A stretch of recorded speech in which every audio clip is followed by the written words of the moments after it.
Je suis un enfant de France 98. J'ai vu tous les matchs de la Coupe du Monde sans payer d'abonnement. Je la regardais sans savoir si un but de Ronaldo avait une meilleure cote qu'une expulsion de Laurent Blanc. Et je me souviens du soir de la victoire comme d'un pur moment de bonheur simple et collectif. Traitez-moi de vieux si vous voulez, mais à l'époque, Zidane faisait de la pub pour de l'eau et mon maillot de la France n'avait pas ruiné mes parents. Je m'étais promis de revivre ça. Que si mon pays, un jour, organisait les JO, ce serait essentiel d'y participer. Et puis j'ai vu le prix des places. Et puis j'ai vu les athlètes défiler pour les grands couturiers. Et puis je me suis dit que le sport, qu'on le regarde ou qu'on le pratique, était devenu un luxe. Et bref, qu'y participer, ça me coûterait surtout l'essentiel. Make sense? Make sense. Bienvenue dans Make Sense, un saut dans la pop culture pour explorer les questions de société. Un podcast de Schema Business School. Pour me donner tort et comprendre ce qui s'est passé entre 98 et 2024, j'ai fait appel à un homme qui connaît aussi bien le luxe qu'il aime les Jeux Olympiques, Yvan Costemanière. Il est chercheur et directeur du MSc Management du luxe et de la mode de Schema Business School, mais il est aussi vice-président du comité français Pierre de Coubertin. Alors peu cher, pourvu que son accent marseillais réveille notre flamme olympique. Bonjour Yvan Costemanière. Bonjour Kevin. Vous allez bien? Je vais très bien, surtout quand on parle d'olympisme. Ouais, pas trop déçu d'être à Paris? Non. Ça va? Il le fait temps beau est particulièrement radieux, je me croirais presque chez moi. Excellent. Qu'est-ce qui relie le sport et le luxe? L'innovation, et pas simplement le luxe au sens mercantile du terme, si on se focalise exclusivement sur le prix des produits que l'on vend. Le luxe, c'est quelque chose qui est par définition inhabituel, pour ne pas dire superflu. L'excellence, ça peut paraître totalement superflu pour la majorité des humains. L'olympisme, c'est une philosophie, donc mélanger le tout. Pour moi, il n'y a pas d'antinomie entre luxe et sport. Si je considère que l'amélioration des techniques doit à un moment ou à un autre améliorer les performances, une perche en fibre de verre qui se substitue à une perche de bambou, c'est un produit de luxe. Une perche en carbone, aujourd'hui, ça vaut beaucoup plus cher que ce que vous pouvez imaginer. Et un bon javelot, aujourd'hui, c'est un javelot qui vaut entre 15 et 20 000 euros. Donc c'est un produit de luxe aussi. Et le sport, qui plus est olympique, a une dimension populaire, ce que n'a pas le luxe. Le luxe a aussi une dimension populaire dans sa capacité justement à irriguer les couches qui, a priori, n'ont pas accès à celui-ci. C'est pas forcément une logique d'income. En anecdote, je pourrais dire que mon facteur, qui n'a pas du tout le salaire que j'ai la chance d'avoir, est un collectionneur avide de montres. Il a des montres que jamais de ma vie je n'arriverai à récupérer, rattraper, et il témoigne d'un amour qui est beaucoup plus fort que le mien, alors que moi je dis que je suis un spécialiste du luxe. Donc c'est tout à fait logique de rapprocher le luxe du sport. C'est pas un hasard si LVMH a été choisi pour dessiner les médailles en or, en argent, en bronze des Jeux de Paris 2024. Quand on est une métastructure, LVMH est une métastructure. Il faut pas le voir simplement sous ce mot-là. De toutes ces sous-marques, marques latérales. Donc que ça soit Céline ou Givenchy, ils sont tous des pulsions de pénétration sur des territoires qui sont pas forcément les mêmes. Le monde olympique est quand même une structure géopolitique stratégique majeure depuis 150 ans grosso modo, qui a donné naissance entre guillemets dans l'idée à la SDN, à l'ONU et à tous les organismes que l'on connaît aujourd'hui. Donc pour moi, que LVMH ait joué le retour des Jeux 100 ans après 1924, en n'oubliant pas quand même ceux de 1900 sur la France, c'est non seulement la logique chauvine française, c'est jouer au maximum sur les attributs les plus positifs du monde français à l'étranger, et quelque part, que ça soit en Chine ou en Inde, avec la candidature de 2036 sur Bombay, c'est une logique d'expansion qui est totalement crédible et peu onéreuse par rapport à une communication standard. Et la France, capitale du luxe, il voit une occasion de déployer son soft power à travers le sport? Le mouvement olympique, c'est un mouvement géopolitique, qu'on le veuille ou pas. Chaque année, on reçoit les Young Ambassadors, ça veut dire qu'on a 3 ou 4 candidats de chacune des nationalités, de toutes les nations qui sont membres du CIO. De mémoire, il y en a 185 à l'heure actuelle. Les 185 qui viennent, c'est pour témoigner de cet engagement sportif. Pas simplement au niveau de la compétition, de l'excellence et des médailles, les breloques, pour reprendre le mot galvaudant des journalistes, mais dans la logique pédagogique d'essaimage et d'irrigation sur toutes les couches. Si je reviens au début et à la première question, les classes populaires, elles ont aussi une logique du sport qui devrait leur être enseignée au niveau scolaire Et là, c'est les gouvernements qui devraient avoir une application logique de l'utilisation du sport et une tête saine avec un corps sain. Pardon, c'est jamais qu'une citation hellénique qui date de 3000 ans. Mais alors pourquoi rapproche-t-on le sport de luxe ? Au contraire, les collaborations entre marques de luxe et marques de sport se multiplient ces derniers temps. Je prends un exemple. Je suis désolé, j'ai parlé du PSG à un Marseillais. Mais vous allez aller droit au but, j'en suis certain. Le pacemaker va essayer de tenir, on verra après. Je lui souhaite, je vous le souhaite. Le PSG, donc club de Paris, et capitale de la mode, il y a déjà une vingtaine d'années, avait sorti un maillot Louis Vuitton, inspiré de la malle et des sacs. Quel est l'intérêt de Louis Vuitton et quel est l'intérêt du PSG dans la manœuvre ? Alors, societal shift, l'évolution sociologique. Quand on change de génération, qu'on ne veuille ou pas, les propensions des consommateurs évoluent elles aussi. Donc, qu'un jeune aujourd'hui qui dit qu'il fait du sport parce qu'il a des sneakers Vuitton, ça me paraît incongru en tant que sportif, ancien sportif de haut niveau. Mais à date, c'est une évolution de marché. Est-ce qu'il est quelque part rédhibitoire qu'une société saute sur cette occasion et qu'elle se permette de faire le merchandising le plus luxueux possible ? Alors à ce moment-là, il faut aussi remettre en cause les goodies et jusqu'à y compris les stylos. Des Jeux Olympiques. Oui, ils existent aussi, mais c'est normal. Dieu merci, il y a un produit Jeux Olympiques qui fait rêver chaque acheteur potentiel. Justement, la mascotte... il y a même des chaises longues. Pour les Marseillais, ça devrait faire un tabac. Ah, mais parfait pour regarder la voile. Excellent. Ouais, justement, la mascotte, que je n'aime pas beaucoup, elle se veut populaire. C'est un bonnet phrygien. Ça fait penser à la Révolution, mouvement a priori populaire. Quel est l'objectif ? L'objectif, si j'en crois les amis du COJO, c'est de casser les codes, justement de se réveiller d'une pensée qui dure trop longtemps, comme disait Paul Valéry. Mais ça, c'est un choix tactique, momentané.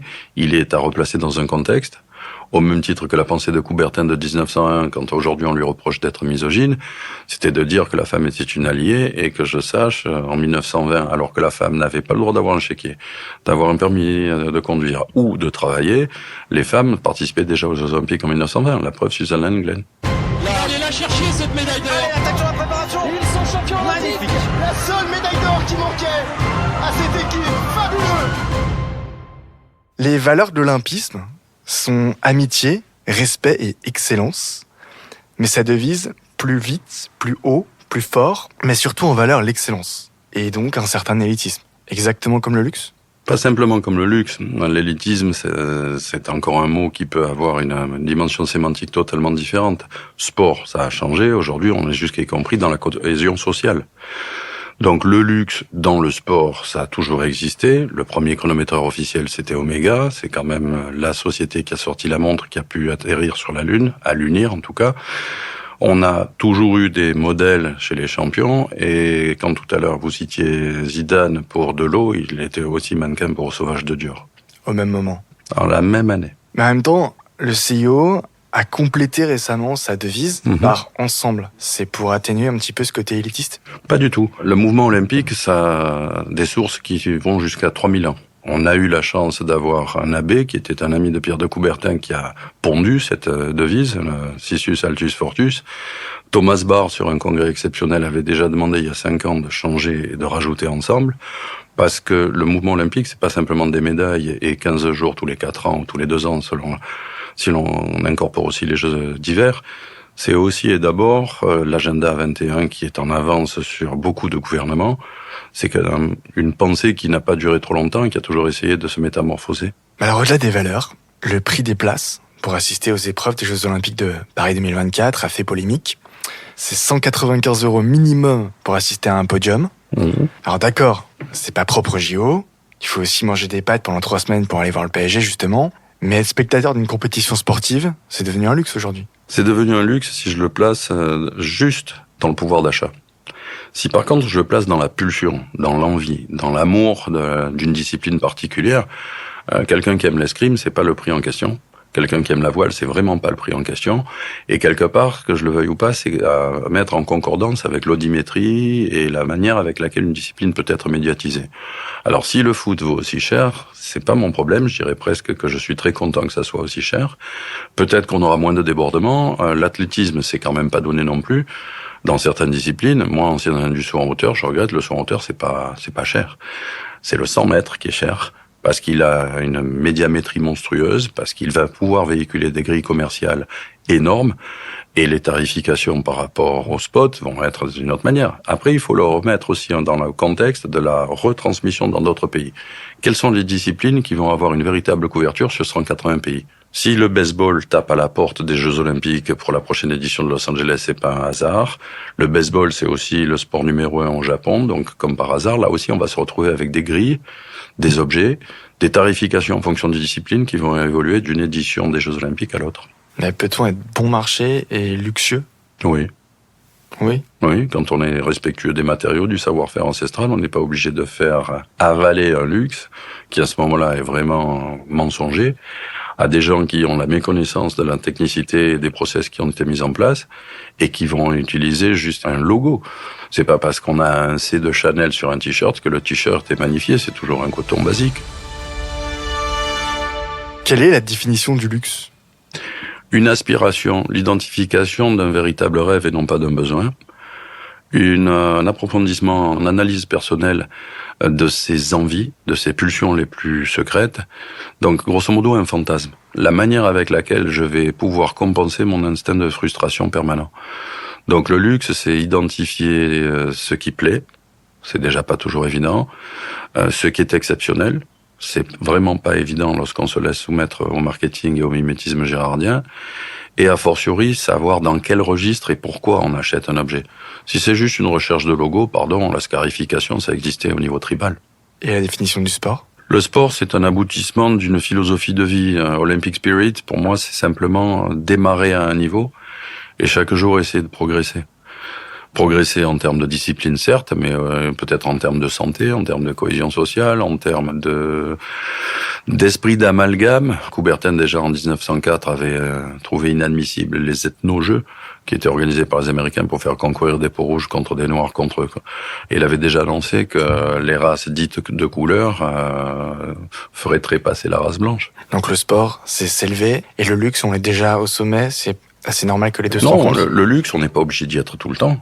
On peut juste y monter de temps en temps pour se rassurer parce qu'on est en train d'essayer de compenser un réflexe de frustration élémentaire. Pour aller voir les dieux de l'Olympe. Pour monter la pyramide de Maslow, les dieux de l'Olympe, ils étaient suffisamment cachés pour que personne n'y aille. Quand on voit les mondes de l'Olympe la première fois, on sait pourquoi on n'y allait pas. Enfin, les Grecs n'y allaient pas. Et il faut se remettre dans toute la mythologie. Il faut partir d'Héraclès et imaginer pourquoi Olympie n'était habitée que par des prêtres. Pourquoi seulement les 4 ans. Et pourquoi tout était nomade. 45 000 spectateurs dans un stade de 45 000 il y a 2500 ans. Le PSG peut changer de communication et de technique marketing. On leur en parlera. La pratique du sport, elle aussi, elle est devenue coûteuse dans une certaine mesure. Le business des salles de sport s'est considérablement développé ces dernières années. L'équipement d'un simple jogger peut atteindre des sommes importantes, sans compter les écouteurs qui vont avec. Est-ce qu'on va vers une pratique à deux vitesses, les sportifs de luxe d'un côté et les autres? Là, j'enlèverai le mot luxe. Est-ce qu'on va dans une logique de pratique du sport mimétique? Je veux ressembler à l'autre. Alors à ce moment-là, on parlera de mode et certainement pas de luxe. Le vrai luxe, il est d'abord et avant tout endogène. Je dois savoir ce que j'aime. Donc je dois savoir ce que je choisis. Si par contre j'achète la dernière collection Nike parce que ma voisine avec laquelle je cours à 2,3 km/h a choisi les mêmes, c'est du mimétisme total. Donc il n'y a pas un réflexe de choix au sens strict du terme. Le vrai luxe, c'est de savoir quel type de matériel on va utiliser par rapport à la technologie et à la maîtrise qu'on peut en avoir. Suivant le type de voiture dans lequel je roule, je sais lesquelles je peux maîtriser et lesquelles vont me maîtriser. Une Formule 3, ça se conduit facilement quand on sait conduire. Par contre, quand on passe sur d'autres boîtes de vitesse, d'autres puissances délivrées, on a une adaptation. Donc, quel est le luxe? Celui qui achète une Ferrari parce qu'il a envie de rouler en Ferrari? Ou celui qui achète une Ferrari par rapport à la vitesse? Ou celui qui achète une Ferrari par rapport à la couleur? Le critère de choix est essentiel. La deuxième médaille française de la journée. Bravo à l'équipe de France, ils l'ont fait. L'affiche de Paris 2024 a aussi beaucoup fait parler. Elle est complètement différente des anciennes qui étaient dessinées par de grands artistes. Donc, critère esthétique personnel, je l'aime pas du tout. Parce que non seulement elle tranche en n'en plus savoir que faire, mais en plus de ça, pour moi, elle ne reflète pas ce qu'elle aurait dû refléter. Ceci étant, connaissant le COJO un peu de l'intérieur, la logique de casser les codes et d'être en concordance avec l'évolution sociétale, elle est reflétée dans l'affiche, donc quelque part l'artiste a fait l'œuvre de commande qui était la sienne. Si je me réfère aux éditions précédentes des Jeux Olympiques, jusqu'en 1948, les Jeux Olympiques n'étaient pas simplement dévolus à des pratiques sportives, mais aussi à de la littérature, de la sculpture et de la création artistique. Donc quelque part, on a peut-être perdu dans cette dimension qui n'avait rien à voir avec une simple logique coubertinienne. C'est d'abord et avant tout la capacité des Jeux Olympiques à pouvoir irriguer nombre d'activités en dehors de cela, que je remettrai en cause.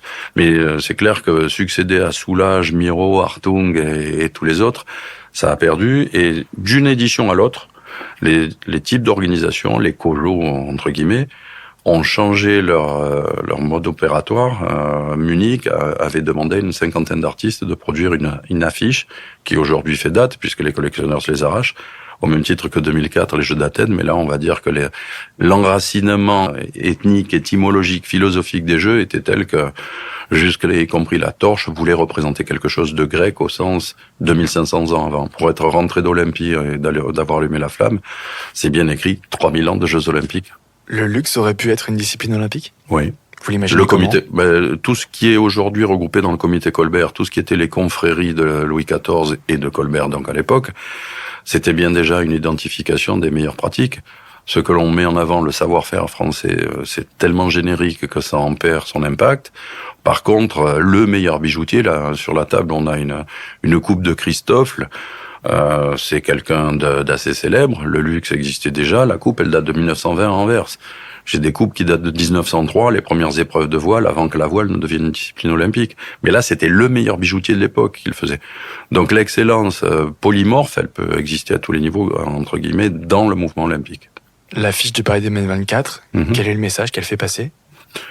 Elle est supposée être dans un œcuménisme propice à l'éclosion d'une cohésion sociale que l'on revendique tous et que l'on aimerait voir arriver. Malheureusement, il y a quelques symboles qui ont plus ou moins été filtrés par le politiquement correct actuel. Et celle de Miro à Barcelone, par exemple ? C'était une expression artistique pure et dure. Et comme par hasard, il y avait les couleurs de la Catalogne.